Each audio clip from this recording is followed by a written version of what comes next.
Meus irmãos, a graça e a paz do Senhor Jesus. Amém? Vou convidá-los a abrir a palavra do Senhor nessa noite, a primeira carta de João, capítulo 3. Nós estaremos lendo a partir do verso de número 11. Primeira carta do apóstolo João, capítulo 3. Nós estamos dando sequência a uma série de exposição nessa carta do apóstolo João. E hoje nós vamos dar continuidade a partir do verso 11 do capítulo 3. Da primeira carta de João. Quem encontrou, por gentileza, acompanhe a leitura. Gostaria que ao término da leitura você pudesse continuar com a sua Bíblia aberta. Nós vamos até o verso número 18 nessa noite. Amém? Os irmãos encontraram? A palavra de Deus nos diz assim: porque a mensagem que ouvistes desde o princípio é esta, que nos amemos uns aos outros. Não segundo Caim, que era do maligno, e assassinou a seu irmão. E por que o assassinou? Porque as suas obras eram más, e as de seu irmão justas. Irmãos, não vos maravilheis se o mundo vos odeia. Nós sabemos que já passamos da morte para a vida, porque amamos irmãos. Aquele que não ama permanece na morte. Todo aquele que odeia seu irmão é assassino. Ora, vós sabeis que todo assassino não tem a vida eterna permanente em si. Nisto conhecemos o amor, que Cristo deu a sua vida por nós, e devemos dar nossa vida pelos irmãos. Ora, aquele que possui recursos deste mundo, e vir a seu irmão padecer necessidade, e fechar-lhe o seu coração, como pode permanecer nele o amor de Deus? Filhinhos, não amemos de palavra, nem de língua, mas de fato e de verdade. Senhor, aqui está a tua palavra, que nessa noite, pela tua infinita graça e misericórdia, como tu sempre tem feito aqui nesse lugar, tu possa ministrar o coração da tua igreja. Toma-nos em tuas mãos, Pai, que nessa noite tu possa nos usar com dependência de ti, mas com a unção do teu Espírito Santo sendo derramada sobre nós. Ajuda-nos na exposição do texto sagrado e que a tua igreja nessa noite seja edificada. Assim nós oramos e te agradecemos em nome de Jesus. Amém. Meus irmãos, na última vez que nós tivemos oportunidades aqui, nós paramos no verso 10 do capítulo 3. Interessante que naquela oportunidade eu disse o seguinte, que o apóstolo João acabava de afirmar que quem não ama seu irmão e não pratica a justiça, não é filho de Deus.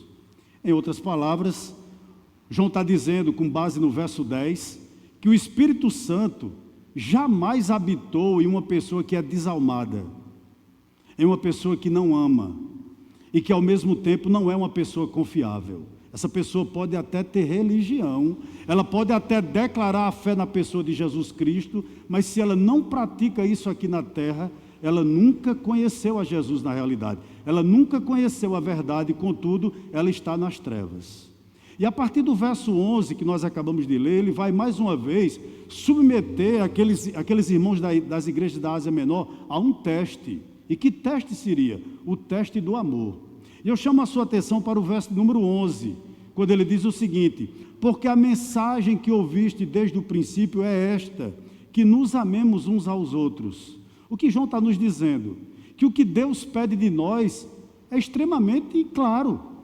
Que nós amemos a Ele sobre todas as coisas e que nós amemos uns aos outros. É isso que Deus pede de nós.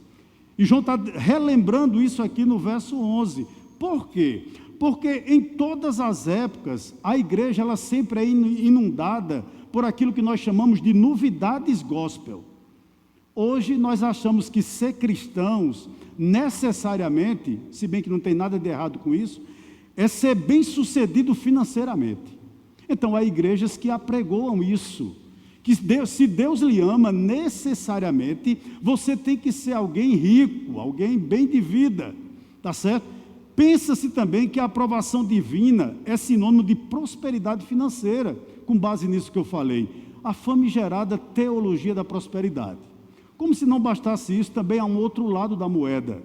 Em outros arraiais evangélicos, quanto mais azeda uma pessoa for, parece que essa pessoa é mais santa. Infelizmente.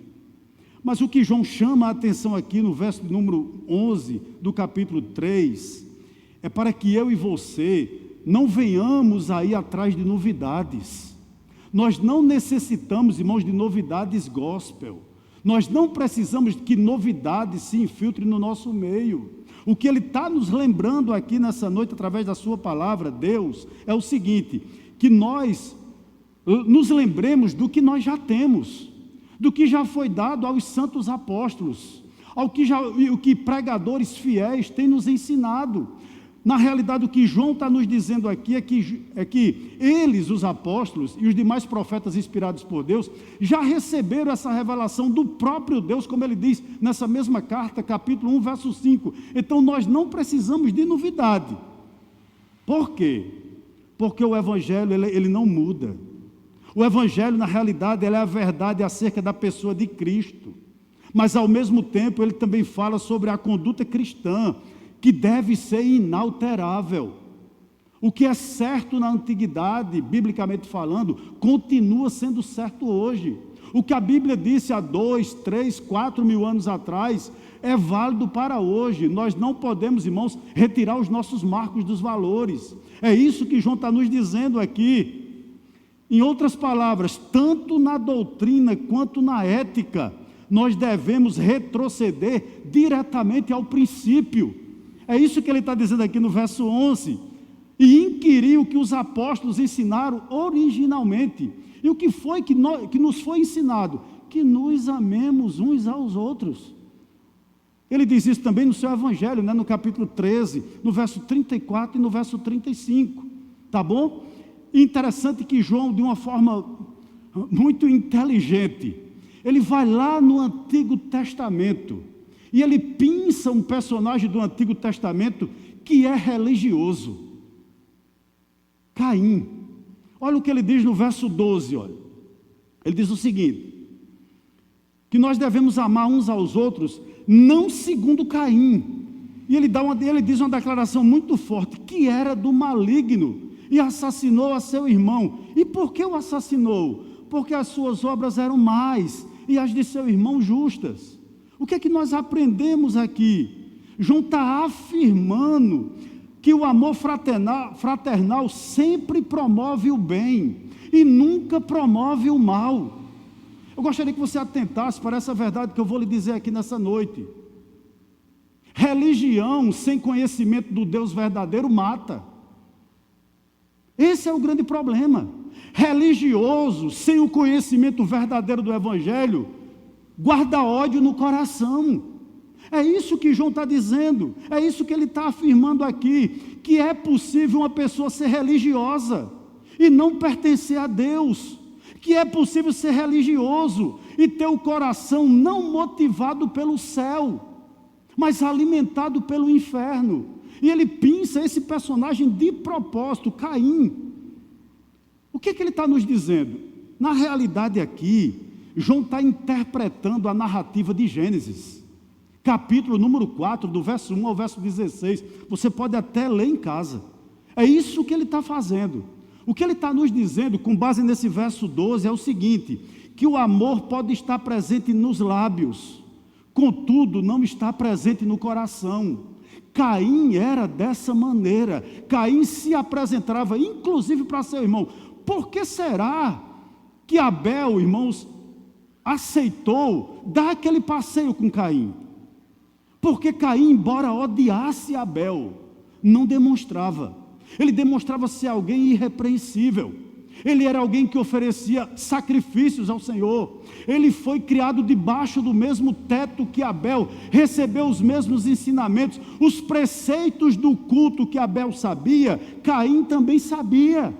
Esse é que é o grande ponto aqui. Caim amava de palavras, mas não de fato e de verdade. E João, de forma aqui muito clara, ele nos responde qual foi o motivo pelo qual Caim matou Abel. Olhe para o verso 12, se ele não responde. Não segundo Caim, que era do maligno, e assassinou a seu irmão. E ele vai responder. Ele pergunta, e por que o assassinou? E ele próprio dá a resposta. Porque as suas obras eram más, e as de seu irmão justas. Gostaria de lhe dizer algo aqui nessa noite. Caim não era um ateu. Ele era um religioso. Como eu já disse aqui, ele oferecia sacrifícios a Deus. Ele sabia que para chegar até Deus tinha que haver o quê? Sacrifício de sangue. Claro que isso apontava para o Messias, mas tanto ele quanto Abel tinha as prescrições do culto, ou seja, de como se chegar ao Deus verdadeiro, de forma muito clara na sua mente. E interessante que o ódio de Caim, ou no coração de Caim, brota nesse contexto religioso. Repito, ele sabia que a aproximação de Deus se dava por meio de sangue. Interessante que quando Caim trouxe um sacrifício incruento, ele estava desprezando o culto divino, ele estava desprezando a palavra de Deus, ele estava desprezando as prescrições para o culto divino. Caim queria o caminho das obras, separado do caminho da graça. O que é que eu aprendo aqui, irmãos, juntamente com você, nesse verso 12, quando João é muito enfático, quando dizia o seguinte, que Caim era do maligno. É muito forte essa declaração. Ele dizer que Caim era do maligno. O que é que nós aprendemos aqui? Que Caim queria cultuar a Deus sem pertencer a Deus. Como tem gente assim? Ele queria, irmãos, enganar a Deus com sua oferta, enquanto ele próprio pertencia ao maligno. O que é que Caim fazia com a vida dele? Infelizmente, muitas pessoas fazem isso. Caim achava que era possível separar a vida do culto. E eu gostaria de lhe dizer uma verdade aqui nessa noite. Culto sem vida é abominação ao Senhor. Por quê? Base bíblica para isso. Isaías capítulo 1, verso 13 e 14, Amós capítulo 5, do 21 ao 23, Malaquias capítulo 1, verso 10. Em outras palavras, se a nossa vida não for de Deus, e se a nossa vida não estiver certa com Deus, o nosso culto é abominável aos olhos do Senhor. Isso é muito sério. É muito triste ser apenas religioso, meus irmãos, porque o religioso, ele gosta desse status de adorador, quando na realidade, ele não passa de um filho do maligno. Eu repito, é muito forte essa expressão. Mas eu gostaria que você atentasse para o seguinte: como é que alguém pode dizer que eu vou adorar a Deus, mas o coração está cheio de inveja e de ódio? Caim dizia, eu vou adorar a Deus, eu vou levar o sacrifício a Deus, mas na realidade ele nutria no coração dele, não só inveja, mas ódio também do próprio irmão. E eu posso lhe afirmar uma coisa aqui: a pessoa que é cheia de ódio no coração ou de inveja, ele tapa os olhos e os ouvidos para o aprendizado. Isso é muito triste. O ódio e a inveja presente no coração de alguém, ele endurece esse coração e leva essa pessoa cada dia mais ao caminho da rebeldia. Eu gostaria que você notasse uma coisa que eu gostaria de lhe afirmar aqui nessa noite. O culto de Caim, longe de aproximá-lo de Deus, o afastava ainda mais. O que é que nós aprendemos aqui também? Pois o seu culto não passava de um arremedo de culto. Na realidade, Caim tinha uma máscara grotesca para esconder o seu coração invejoso e cheio de ódio. Isso é lamentável, meus irmãos. Aí se você chegar em casa hoje e você fizer esse exercício, e para o livro de Gênesis capítulo 4, do verso 3 ao verso 7, você vai chegar à seguinte conclusão: quando Caim foi oferecer o seu sacrifício a Deus, Deus não escorraçou Caim. Deus não disse a Caim, Caim, eu não quero você, de maneira alguma. Caim chegou diante de Deus da seguinte forma, irmãos: com a oferta errada, com a vida errada, com a motivação errada. Mas mesmo assim, Deus o exortou ao arrependimento. Capítulo 4, verso 7 do livro de Gênesis. Olha o que diz lá: se procederes bem, não é certo que serás aceito? Deus perguntando a Caim. E ele continua: se todavia procederes mal, eis que o pecado jaz à porta, o seu desejo será contra ti, mas cumpre a ti dominá-lo. O que era que Deus estava dando a Caim? Deus estava dando oportunidade para que Caim mudasse de vida. Isso é muito sério, mas Caim preferiu o caminho da rebeldia ao caminho da obediência. Que coisa triste, meus irmãos. Interessante que ele não virou as costas para o pecado, mas ele virou as costas para Deus. E você me pergunta, por que ele virou, pastor? Porque ele era do maligno. O inferno tinha tomado o coração daquele homem, irmãos. Que coisa triste. Ao invés de imitar Abel, Caim preferiu assassiná-lo.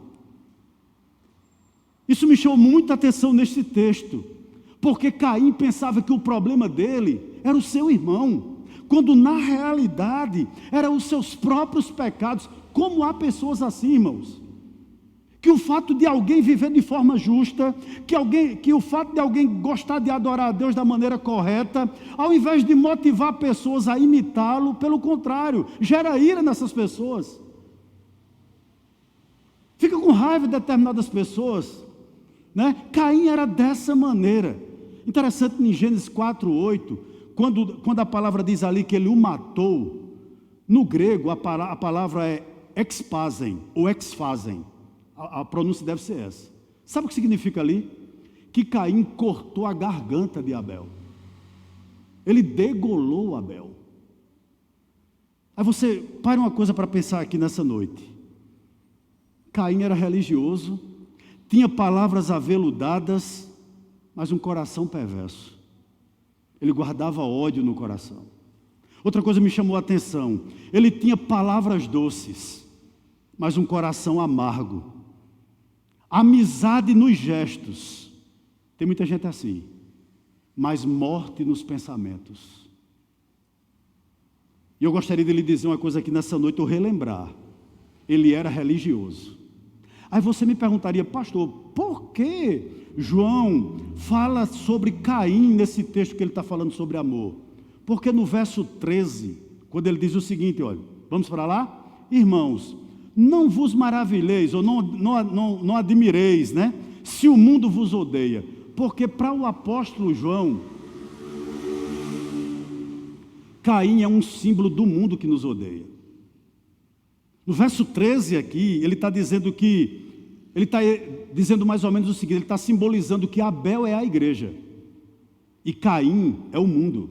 É esse o simbolismo que o apóstolo está usando aqui. E a pergunta que vem à nossa mente é a seguinte: o ódio do mau Caim contra o seu irmão era baseado em quê? Quais foram as justificativas que Caim tinha para odiar seu irmão? Nenhuma. Assim também, irmãos, o mundo odeia a igreja. Nós seremos odiados. E você me perguntaria, por qual motivo, irmãos? Porque o mundo, irmãos, e quando eu estou falando do mundo, eu não estou falando de cosmos, eu não estou falando do universo criado, eu estou falando da humanidade que não tem Deus, que não possui referencial, que não possui valores. Por que o mundo se volta contra a igreja? Qual é o motivo? É simples, porque Cristo está no nosso meio. E o fato de Cristo estar dentro da igreja faz com que o mundo a odeie. Então, valores que você tem e demonstra para o mundo, valores cristãos que você tem, e você demonstra esses valores para o mundo, faz com que o mundo lhe odeie ou lhe rejeite naturalmente. Isso é comum na vida de um cristão, isso é comum na vida da igreja. O mundo odeia a igreja, não porque a igreja está nas trevas, mas é exatamente pelo contrário, porque a igreja está na luz.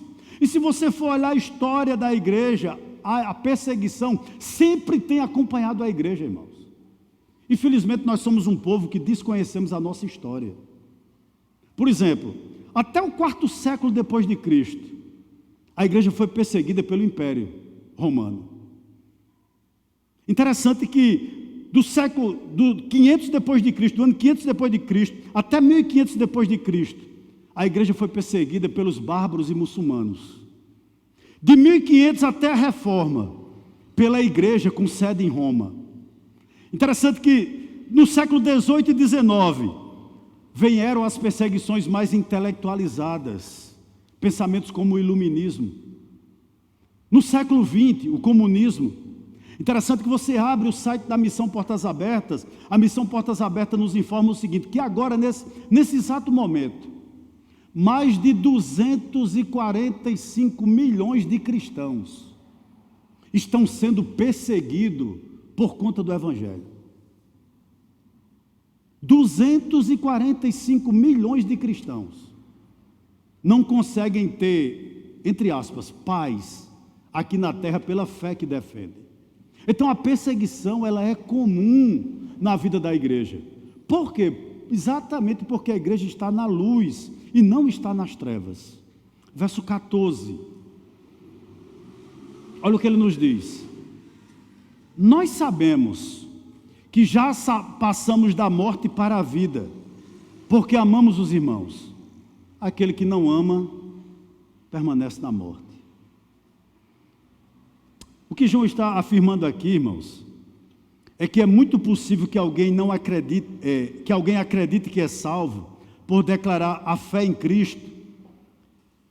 Pode até essa pessoa pode ser vista pela comunidade dos salvos como alguém salvos. Contudo, se essa pessoa não consegue amar seu irmão, até hoje ela permanece nas trevas. Essa pessoa não conhece a verdade.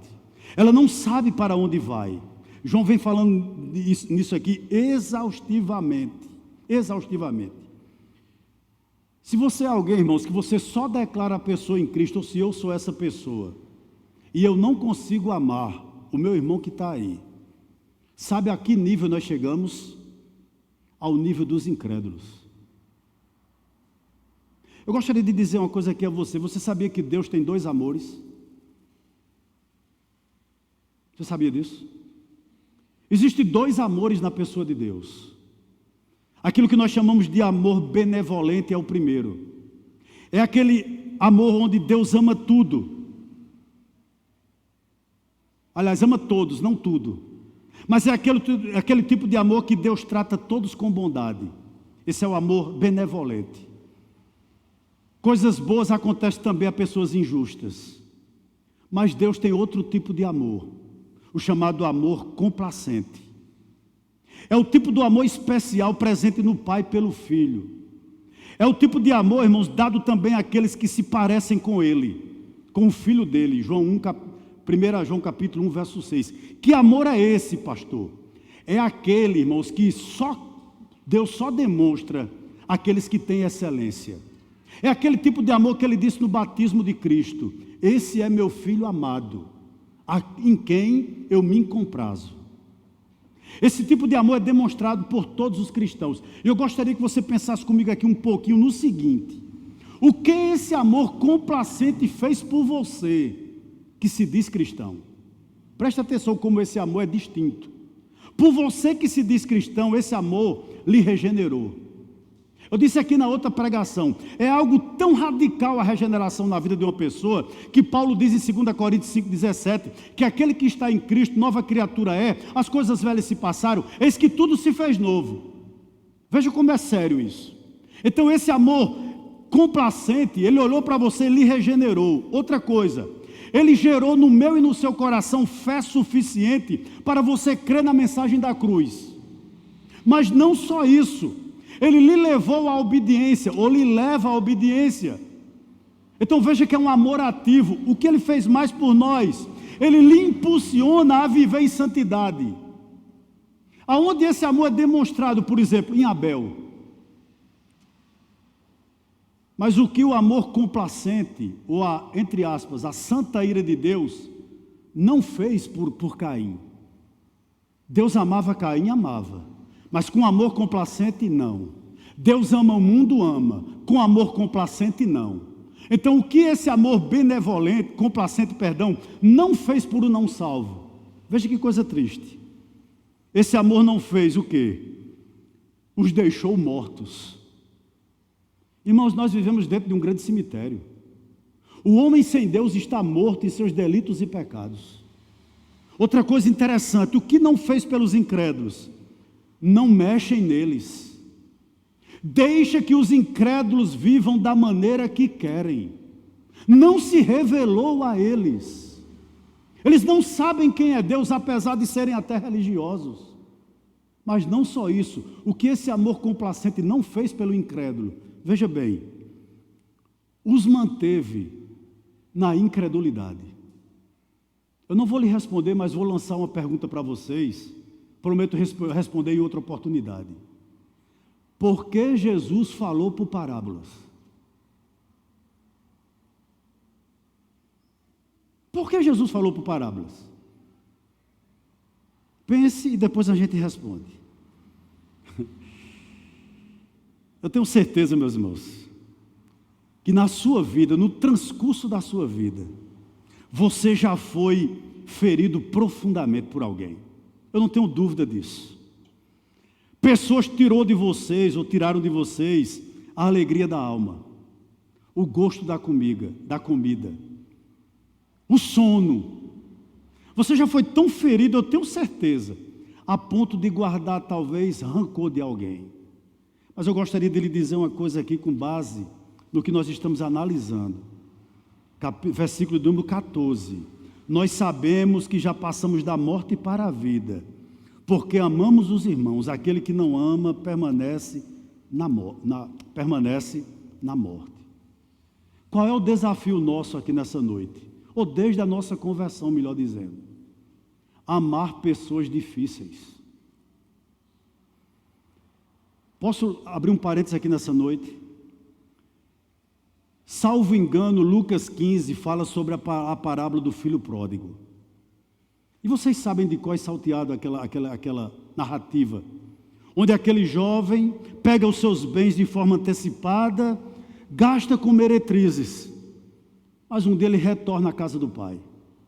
É interessante que no verso 22 do capítulo 15 de Lucas, o pai diz o seguinte: disse a seus servos: tragam depressa a melhor roupa e vistam nele, põe um anel no dedo dele e sandálias nos pés. Interessante que o pai não pediu ao filho mais velho que tinha ficado em casa, ele pediu aos seus servos. E se você analisasse essa parábola de uma forma muito fria, eu lhe faria uma pergunta: quem nessa parábola agiu como um irmão na fé daquele filho pródigo? Os servos. Porque foram buscar sandálias, foram buscar os anéis e deram ao filho pródigo. E amaram o filho pródigo, mesmo sabendo o que ele tinha feito com o seu patrão. Enquanto que o irmão não o perdoou, o irmão mais velho. Estava dentro entre aspas, da igreja, da casa do pai. Mas não perdoou, não aceitou a festa, não entendeu porque o pai o abraçou. Eu posso lhe dizer uma coisa aqui, sem medo de errar. Todas as pessoas que estão aí fora, no mundo, que duvidam do amor de Deus pela vida deles, se todos nós que estamos aqui fizermos dessa mesma forma com eles, com certeza alguns despertarão que existe alguém no céu preocupado com eles. Se nós dermos voz aos que não têm, oportunidade àqueles que não têm, pão, emprestemos os nossos ouvidos, paremos um pouco para conversar com aquelas pessoas que nesse exato momento estão jogados nos bares, estão com a vida, irmãos, totalmente esfacelada. Quando nós fizermos isso, como diz Jonathan Edwards, ele disse uma coisa interessante, ele disse o seguinte: haverá um tempo onde as pessoas procurarão a igreja, não para ver paralíticos andarem, não, mas para verem se nós vivemos o que Jesus nos ordenou. Então é mais ou menos isso aqui. As pessoas que duvidam do amor de Deus por suas vidas, elas merecem de mim e de você que nós coloquemos entre aspas, anéis no dedo, sandálias nos pés e demos roupa a esse povo. Em outras palavras, elas precisam ver que a igreja se importa com ela ou com elas. Façam isso e viveremos. Verso 15. Olha o que ele diz aqui no verso 15. Todo aquele que odeia seu irmão é assassino. Ora, vós sabeis que todo assassino não tem a vida eterna permanente em si.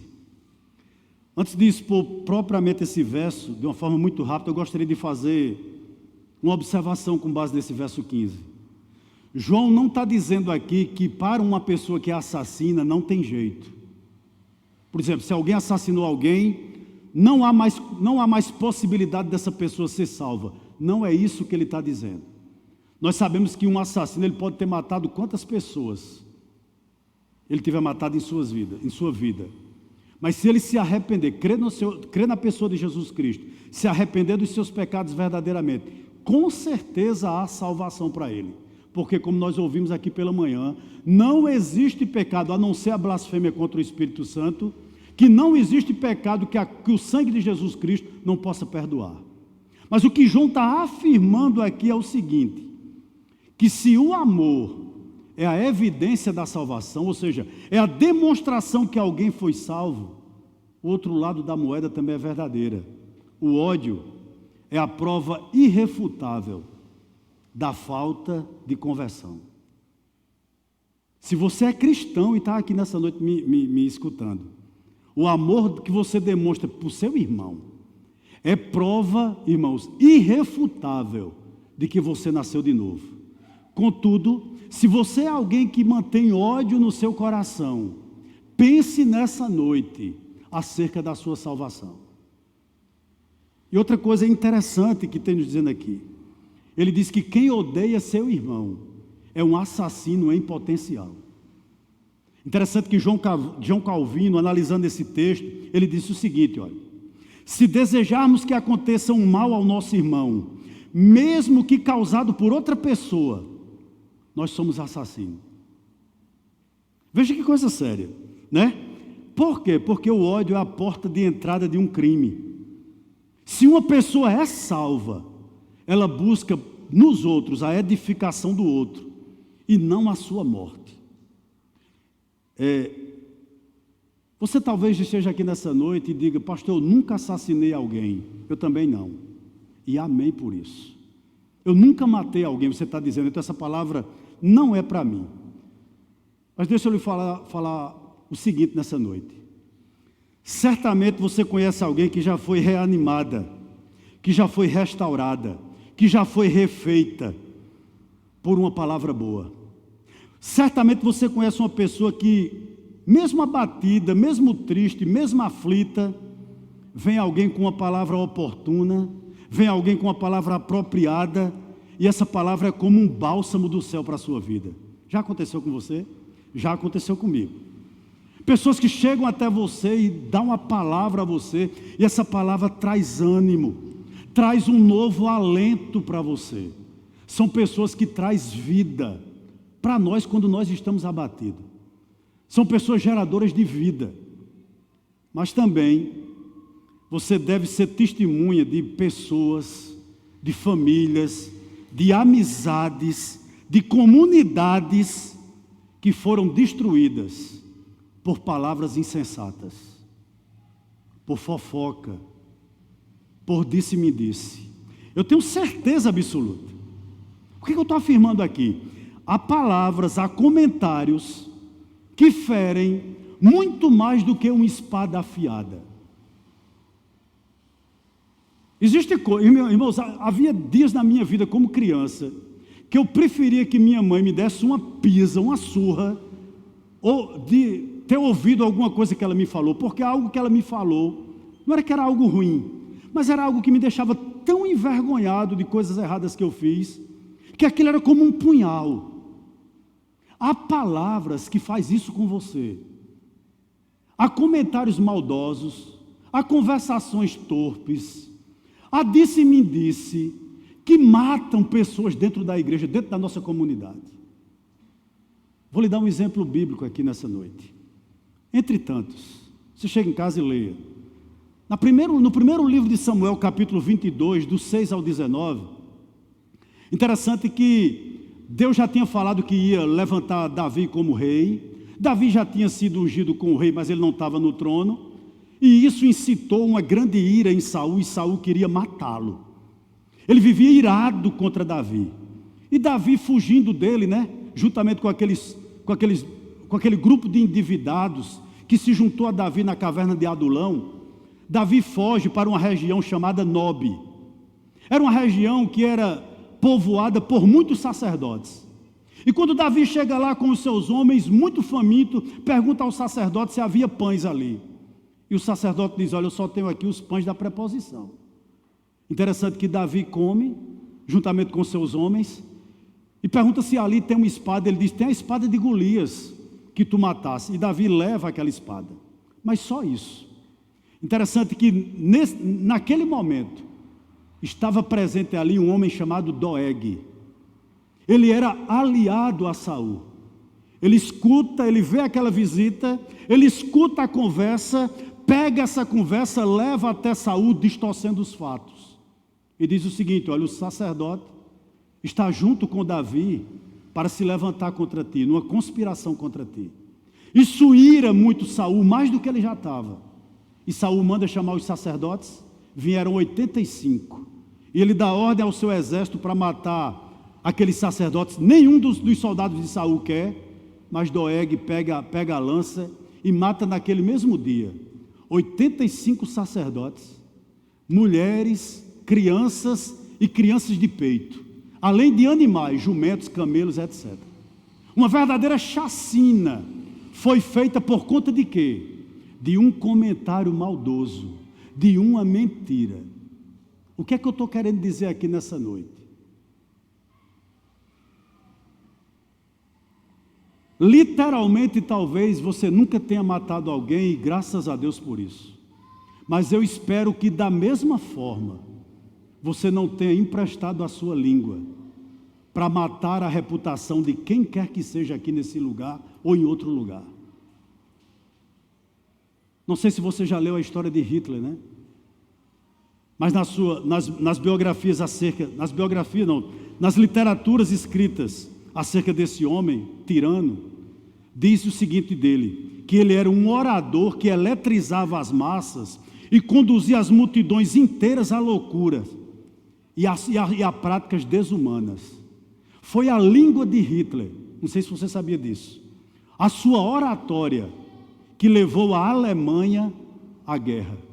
Interessante que um comentarista diz o seguinte acerca de Hitler: suas ideias foram despejadas como ácido do inferno sobre a mente do povo alemão.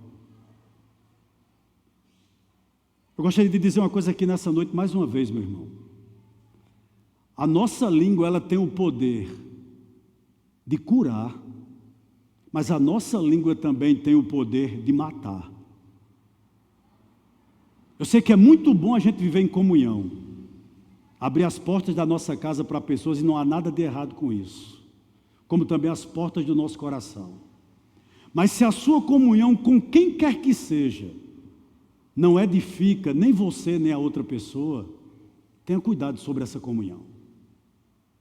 Tenha cuidado acerca dessa comunhão. Aonde essa comunhão tem lhe conduzido ou tem levado outras pessoas? Pense sobre isso nessa noite.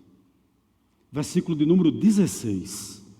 Olha o que ele nos diz aqui: nisto conhecemos o amor, que Cristo deu a sua vida por nós, e devemos dar a nossa vida pelos irmãos. Interessante, né?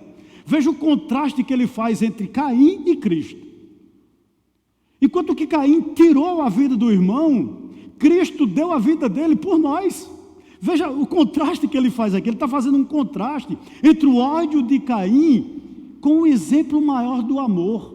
Que exemplo é esse? O próprio Cristo. Caim tirou a vida do seu irmão, Cristo deu a vida por nós. Veja que diferença. Interessante aqui, irmãos, João não está afirmando que qualquer um de nós devemos morrer de forma vicária por alguém. Você não pode fazer isso. Você não pode dar sua vida de forma substitutiva para pagar o pecado de quem quer que seja. Isso já foi feito pelo próprio Cristo. Contudo, já que ele nos disse, ele quem, João, que nós somos irmãos de Cristo, e ele é o nosso exemplo maior a ser imitado, Qual seria o maior exemplo que nós podemos dar acerca de que nós realmente nascemos de novo? Posso fazer um lembrete aqui a vocês nessa noite? Interessante, irmãos, que quem chegava perto de Cristo, ou quem se aproximava da pessoa de Cristo, como saía?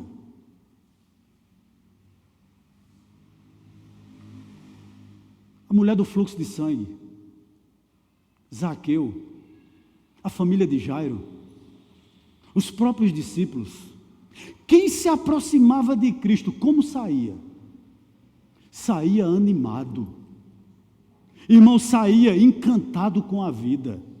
Quem se aproximava de Cristo, criava, se não tinha, entusiasmo por viver.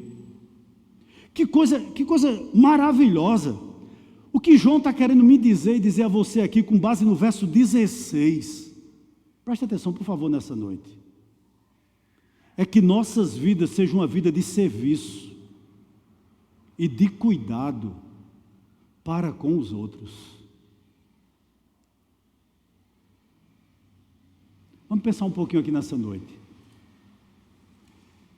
Qual foi a última vez que você ligou para qualquer irmão aqui da nossa igreja perguntando como ele está?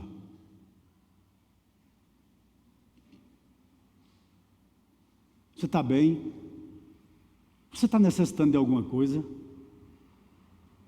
Qual foi a última vez que você, em oração, você disse: hoje eu estou orando por Micael, um exemplo. Estou dando um exemplo aqui. Por Rafael. Qual foi a última vez que você fez isso? Não custa nada, né, irmãos? Mas às vezes a nossa atividade, na nossa agitação, na nossa agenda superlotada, nós esquecemos de colocar os nossos joelhos no chão e nomear algumas pessoas diante do nosso Deus e Pai e dizer: Senhor, ajuda. A nossa vida deve ser um serviço, deve ser uma vida de serviço. Deus nos colocou aqui para servir. É exatamente isso aqui que João está dizendo. E para cuidarmos um dos outros. Eu gostaria de lhe fazer aqui um grande pedido aqui à Igreja do Médici. E por favor, isso não está acontecendo com ninguém, pelo menos que eu tenha conhecimento, nem comigo mesmo.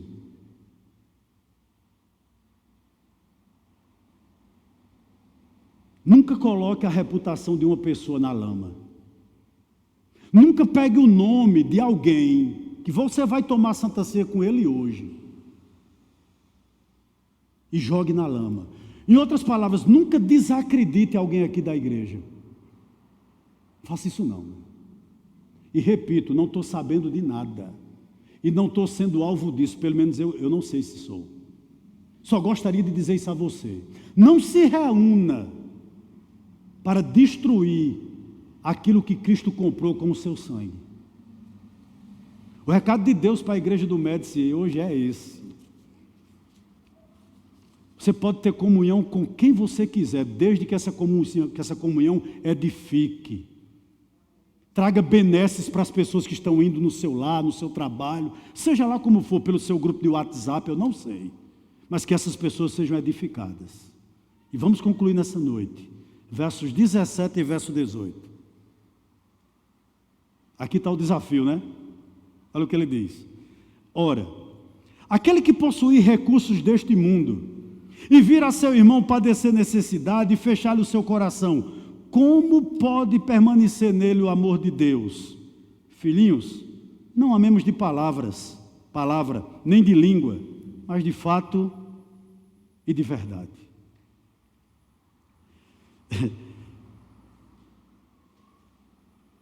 Sabe o que João está dizendo aqui? Existem muitas pessoas que dizem o seguinte: é muito fácil amar a multidão. Eu amo todos.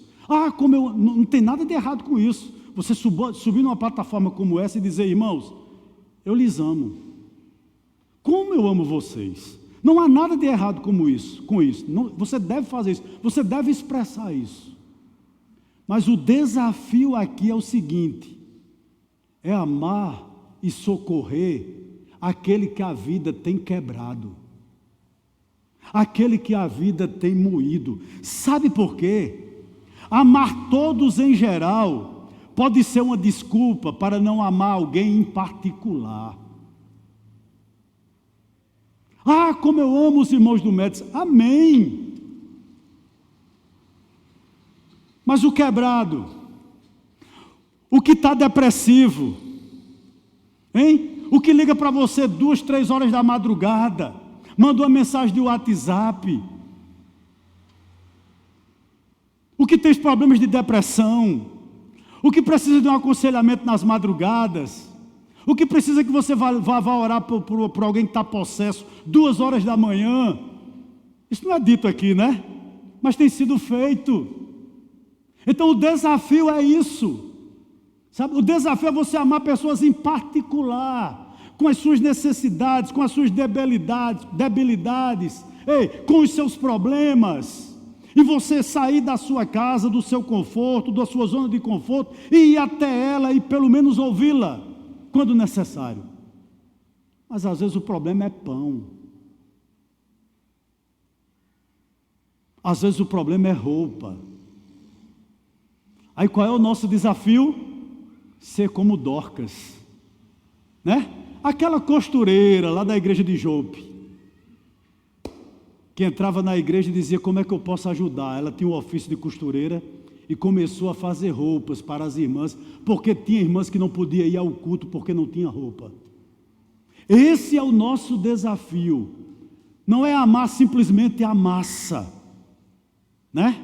Mas amar de forma particular. E você me perguntaria: pastor, me dê uma razão para isso. Simples. Isso demonstra se você é salvo ou não. Sabia disso?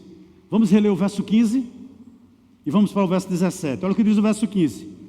Todo aquele que odeia seu irmão é assassino. Ora, vós sabeis que todo assassino não tem a vida eterna permanente em si. Vamos para o verso 17.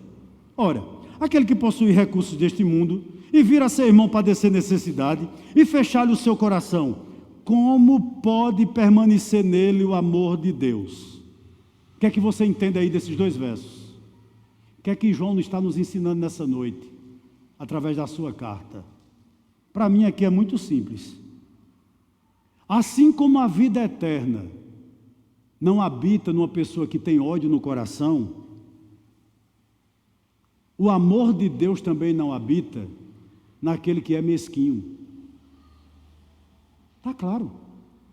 É muito claro isso aqui, irmãos. E para finalizar, verso 18. Olha o que ele diz. Filhinhos, não amemos de palavra, nem de língua, mas de fato e de verdade. Sabe o que ele está dizendo aqui?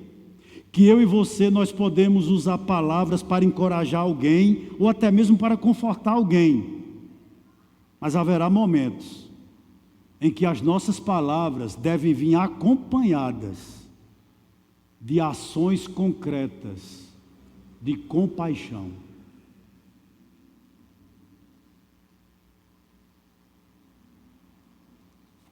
Finalizar essa noite, já vou convidar o pastor James para o segundo momento, dizendo o seguinte: lembre-se que todos os dias, ou pelo menos todas as semanas, melhor dizendo, se cumpre na nossa vida o que aconteceu lá na parábola do bom samaritano. Nós saímos do ambiente do culto e vamos para a nossa Jericó, a nossa casa. E nesse caminho, muitas vezes nós encontramos pessoas quebradas pela vida, que a vida virou as costas para ele. E nosso desafio é agir como o bom samaritano. O mundo que está aí espera isso de mim e espera de você. Que Deus aplique a sua palavra no nosso coração.